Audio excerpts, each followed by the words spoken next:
Welcome, friends, to the movie The Game, a show where we take a look at a classic movie and the games it inspired. Today, we're looking at a piece of the massive pop culture pie that is 1989's Batman, directed by Tim Burton and starring Michael Keaton, Jack Nicholson, and Kim Basinger.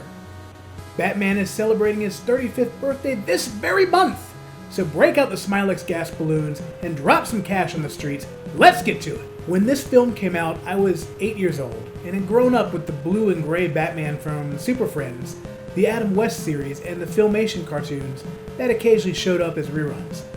Batman was also synonymous with Robin, his partner. While there was definitely controversy around a comedian being cast as Batman, and the changes to the property leading to a darker superhero that had begun to emerge in the comics a few years earlier, I didn't care. I was 8. I wanted to see Batman doing Batman things. Sure enough, the movie came out, and it was amazing! I bought the toys, I bought the lunchboxes, I bought the folder to show off to my 3rd grade class. I even have a core memory to this day of chasing Batman trading cards that had blown out into the yard during a major hurricane that came through my hometown when I was, 8. But for now, let's talk about what happens in the film. If you haven't seen it yet, I'm about to spoil it like it's year-old yogurt. You've been warned. In this film, we begin with a scene that mirrors what happened to Bruce's parents later in the film via flashbacks. But this time, Batman intervenes and takes out the criminals, politely introducing himself. I'm Batman. What a badass way to introduce your hero. No moping about learning martial arts, just here's Batman, the guy you paid money to see.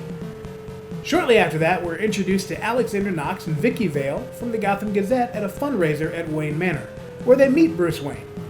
We see that Bruce, while having the superpower of being rich, is showing signs that he's a bit lonely in this giant mansion filled with all the cool stuff from his travels. He's a nerd like all of us. From there, we move along to meeting Jack Napier, an enforcer for the biggest mob boss in Gotham, Carl Grissom. Jack has been spending a little time with Carl's lady friend, and Carl isn't too happy about that. He'll send Jack on a job and calls the cops on him. How rude! Lieutenant Eckert, a dirty cop, sets up the hit on Jack for Grissom, and all is going according to plan. Until Batman shows up. Jack and Batman have a bit of a scuffle on the scaffolding, and Jack falls over the rail into the vat of green chemicals. So Batman GTFOs from Axis, and we find out shortly thereafter that Jack has survived and been infused with the power of laughter, or whatever you want to call the process that happened to him to make him the Joker. That's what happened. Laughter. Anyways, he takes on the name of the Joker and proceeds to have his revenge on Grissom and make himself the top criminal in Gotham as he prepares to give the city an enema. Yeah. Joker puts hundreds of products to the market mixed with Smilex gas that starts killing people suddenly after a fit of laughter and a wide grin is left on their face. Vicky Vale is working on a story to expose what is happening with these deaths and is tricked into a dinner at the Flugelheim Museum. No relation to the Guggenheim. With the Joker, who decides to creatively edit some art on his way to the table while listening to Prince, the greatest pop star of all time. Fortunately, Batman rescues Vicky and gives her the info about the Smilex gas, which she then releases to the public. Shortly after all of that fun, Bruce heads over to Vicky's place to tell her something important. Probably that he likes her. I mean, who didn't? But Joker shows up. Talks about dancing with the devil at night, and, Bruce seems to recognize the saying that the man that killed his parents said, but then he gets shot. Don't worry, though. Don't worry. Bruce was smart enough to wear a tin plate thing under his shirt, so he's not dead. Otherwise, the movie would be over. We don't want that just yet. Later on, Bruce is hanging out in the Batcave, just, no costume, trying to outsmart Joker when Alfred, the greatest butler in history when it comes to security, wanders into the Batcave with Vicky. Surprise! Bruce is Batman. If you haven't figured it out yet, now you know. So they bang. The next day, Batman goes to destroy the Axis chemical plant, while Joker announces a parade for Gotham's bicentennial. The Joker planned to gas the citizens of Gotham who showed up for the money drop that Joker promised. Also rude. But Batman shows up in his newest toy, the Batwing, to clip the balloons and get him the heck out of there. He comes back to take out Joker, who shoots the Batwing with his impressively long pistol, causing Batman to crash in front of the cathedral. Joker then kidnaps Vicky and heads to the top of the cathedral, like you do, to do a little dancing while waiting on his ride. Batman makes his way up the cathedral stairs, taking out Joker's goons along the way, and eventually has his confrontation with Joker. During the fight, Batman reveals Joker killed his parents, and Joker realizes he created Batman! He then tricks Batman and Vicky into falling over the side of the roof, and while hanging there, the helicopter shows up in a timely manner. The goons drop a ladder, Joker tries to escape, Batman shoots a grappling hook to catch Joker and tie him to a gargoyle. Gargoyle breaks, Joker falls down, he's doomed, he's dead on the sidewalk. Keeps laughing though. And then we're shown a ceremony on Gotham's police tower, sometime later, where we learn Batman has donated a visual pager to Gotham's PD to call him when he's needed. And now you have the origin story of the Bat Signal, which is what this movie was really about. So that's the 1989 Batman movie. One of my favorite films of all time. I have seen it probably hundreds of times, and it still holds up 35 years later. But not only was this a really good movie, this was a pop culture juggernaut. While there had been summer blockbusters before, Batman set the template for the modern summer blockbuster until like 2019, because that's when things happened. But this movie set the template of big movie to put all the other movies around. Toy lines, other merchandise, all of that. You can look at Batman in 1989 as the catalyst for what the movie industry would become for the next 30 years. And we're going to take a look at some of that merch right now. Merchandising, where the real money for the movie is made. Again, Batman was everywhere in 1989 and into 1990. The movie poster itself, just a simple image of the Bat logo on black, was huge and said so much without saying a word. It easily became one of the most iconic Batman images in history. Now, we'll get to the video games in a moment, because I know you're chomping at the bit to hear about those. But for now, let's hit some of the biggest merch that came out at the time. Oh, and the toys, because they're the toys. Just a few of the things that came out for the Batman film are right here on screen. Hopefully I remember to name all of them and put up their pictures. Editing is fun. You had the books, you had the audiobooks. Batman came from a comic. Well, it came back to a comic too, with the Batman 1989 comic book adaptation. You had the cereal. You had the cereal that came with the Batman Bank, which was amazing. I had one myself. There was even the Batman magazine. I wish to this day I still had this, but it fell apart a long time ago. This magazine went over the production of the movie. It had the history of Batman. It was incredible. It's on the internet. Go find a copy. But now, before we get to the video games that you're here for, I want to take a quick look at the Toy Biz toy line. The company Toy Biz came out of relative obscurity and managed to secure the Batman movie license. They made a small series consisting of 3 action figures, Batman, Joker, and Bob the Goon, that flew off the shelves. They also released a run of vehicles, the real stars of the movie, including the Batmobile, Batwing, Batcycle for Batman, and for Joker you had the Joker Cycle and the Joker Van. Those are for the bad guys. Hey yo. Finally they released a Batcave playset, so you could reenact Vicky being brought into the cave by Alfred, but I guess without their figures. Or a Bruce Wayne figure, for that matter. Anyways, I'd like to thank my friend up north, Michael Mercy, for the photos. Nerd must stay, my friend. Be sure to check out his channel for all of your 80s toys nostalgia hit. Now in 1990, Kenner would regain access to the Batman license after letting it go when the Superpowers line died off in the mid-80s. They would go on to release a multitude of Batman variants, along with his sidekicks and villains in the Dark Knight collection. I'm not going into those today. No time. Let's get to the games! So I pulled together some of the most popular versions of Batman the video game here to go over with you today. To make things easy, I ran these through RetroArch. I also used an invincibility cheat for recording the footage, otherwise I'd never finish this video. If you've never played these games, emulation is a great way to do it, but if you do have a way to play NES, Game Boy, or Genesis games via cartridge, last I looked, these weren't too expensive, especially to get them loose. Now, let's get into those games. Alright, this show is called The Movie the Game for a reason. You got the movie, now let's take a look at a few of the games. First up, let's take a look at the NES copy of Batman the Video Game, released by Sunsoft in early 1990 in the United States. Stage 1 has Batman fighting through the streets of Gotham against low-level thugs that run right into his fists, only fire at one height, and everyone's favorite menacing Spike robot from the film. You'll learn quickly how to wall jump your way through the level.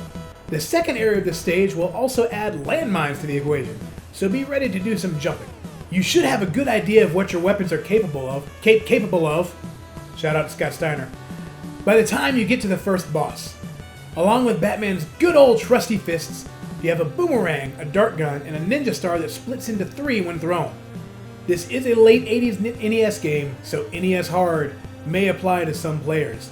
I had to modify the game a bit for the footage, or I'd still be recording. Apparently, I don't have the reaction time I used to 35 years ago. But that's okay, you can still have fun. And the final boss of Stage 1 is a dude with a jetpack. Yep, they fly now.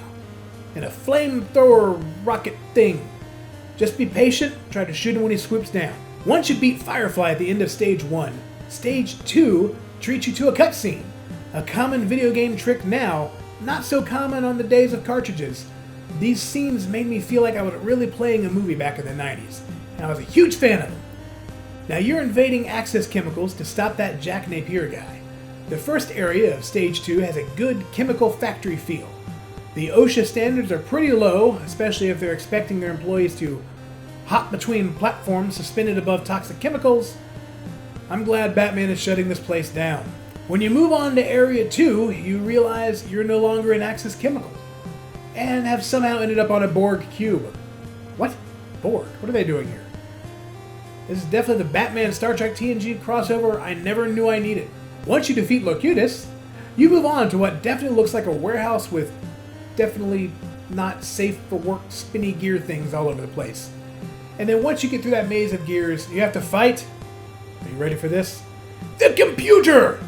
It's so meta. Hope you stocked up on those hand missiles, because this fight is a pain if you have to punch things. Stage 3 is the part of the movie where Batman is escaping Axis Chemicals through the sewer. You remember that part? It's a fan favorite moment in the movie where Batman was fighting goons through the Gotham sewers, then a water treatment plant, and finally a cave.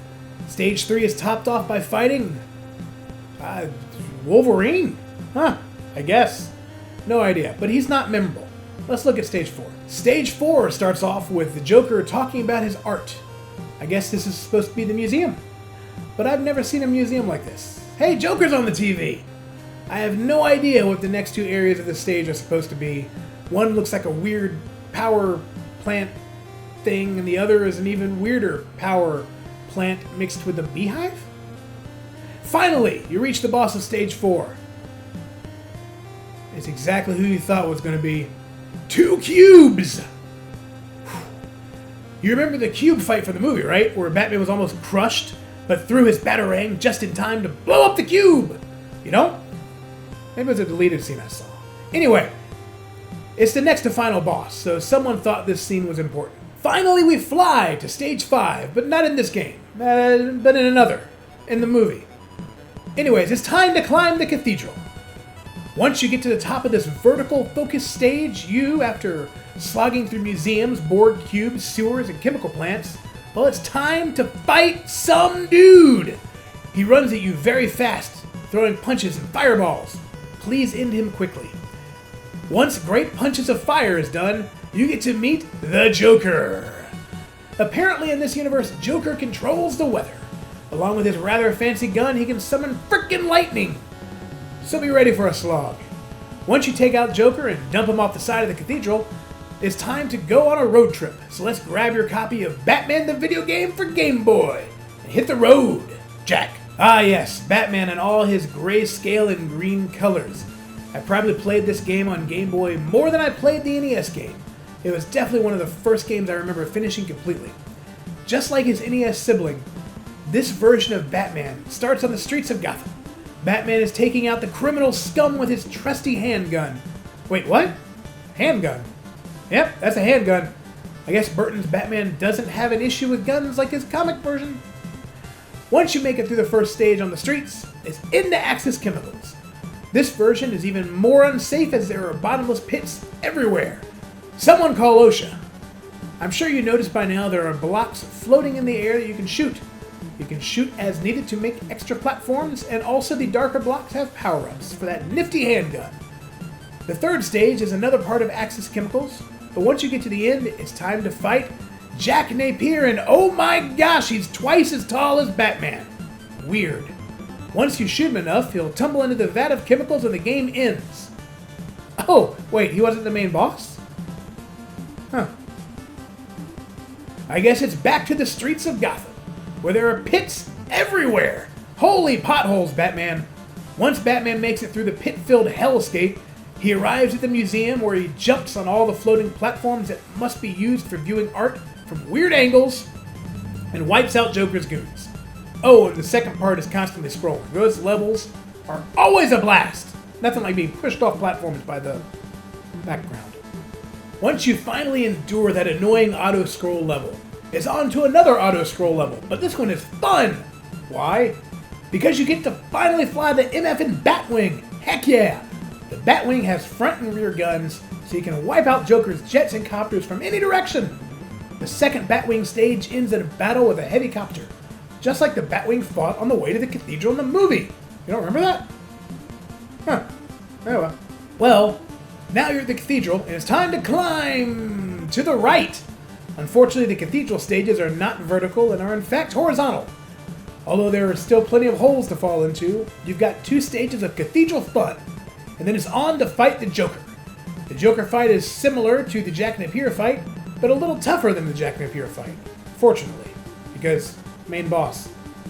Anyways, once you defeat the 12-foot tall Joker, he's off the side and you just pulled into your cousin Joey's driveway.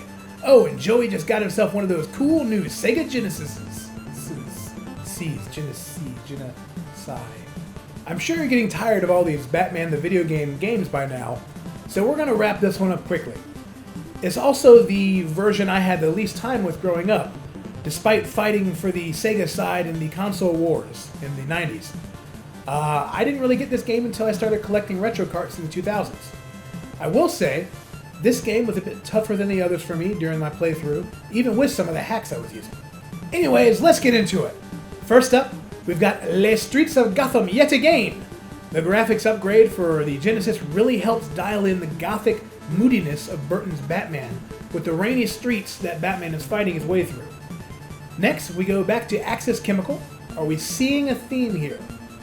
Batman fights his way through the chemical vats and runs into Jack Napier, who he introduces to the green chemicals in the vat below very politely, where he would then emerge as the Joker. From Axis Chemicals, we move to the Flugelheim Museum, once again, where he fights his way through the goons to the boss. Now, out of all of the Batman ports, this boss is my favorite. He's named Lawrence. That's right, Lawrence. He's the goon that carries Joker's boombox. Hell flippin' yeah. He fights you with the power of Prince, baby. It's too bad he had to lose. Now we're back to the Gotham streets, but there's a catch. Something missing from the NES and Game Boy ports. The gosh darn Batmobile. This level you're driving the streets, blowing up Joker cars, vans, and tanks. That dude had a heck of a budget for his fleet. Once you reach your destination, you get to hop out and battle my second favorite boss, the sword guy from the cathedral scene in the movie, but earlier than that. And he does more than run at you swinging swords until you punch him in the face one time. A lot more, actually. Jumps around and you got to hit him a lot. Anyways, now it's back to the air in the Batwing. Again, Joker has a heck of a budget for his vehicles. Along with his cars and vans, he's also got helicopters. Man, he could have just retired on that criminal cash. Anyways, you fly around, break his helicopters, destroy his Smilex balloons. Woo! And finally, we're back to the cathedral one more time. The Sega version of Batman hits you with a boss rush, so you get to see all your favorites again. That's right, Larry and Sword Guy. Once you get through the bosses again, it's time to climb the tower, knock the Joker over the side, and skedaddle. There were other ports of this game, including an arcade game, but I had no personal time with those, so I'm just going to skip them here. Feel free to check them out yourself. I'm sure there are plenty of videos online, or you can procure copies from the internet if you are so inclined to do so. Thanks for checking out the first episode of the movie, The Game, around Batman 1989, and I'm glad I could share one of my favorite films and its related merch with you, my viewers. This is the first scripted video I've done in about 10 years, so I'm trying to hop back in the game. If you like what you saw, you know what to do. Hit that like button, hit that subscribe button, and share this with a friend. If you didn't like what you saw, don't worry about any of that. Share it with someone you don't like, make them suffer just like you did. And then next time, don't tell me it's not worth trying for, because I'm doing it for you. With Robin Hood, Prince of Thieves from 1991. See you then.